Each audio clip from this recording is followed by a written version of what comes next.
അബൂബക്കർ പോയില്ല. പോയില്ല. അതുകൊണ്ട് SP സാറിന്റെ തനിനിറം കാണാൻ പറ്റില്ല. അതെന്താണോ അങ്ങനെ? SP കറിയാച്ചന്റെ അതിരെ കയറിയ വണ്ടി മണിക്കൂറുകൾക്കകം പൊക്കുമെന്നല്ലേ സാറ് പറഞ്ഞത്?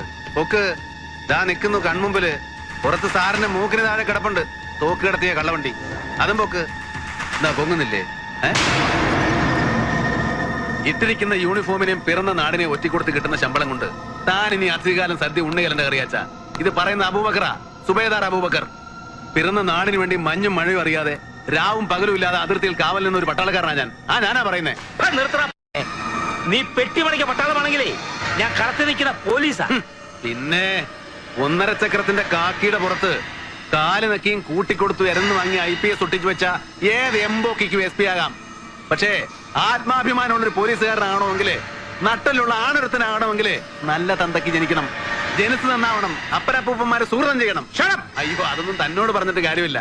പക്ഷേ ഇവനെ ഞാൻ വെറുതെ വിടുകയാണ്. സത്യം പറ, ആ ലോറി മുഴുവൻ തോക്കുകളല്ലായിരുന്നു. ഇതെവിടുന്നാ തനിക്ക് കിട്ടിയത്? സേലം മാങ്ങാക്കകത്ത് എങ്ങനെ വന്നു AK-47?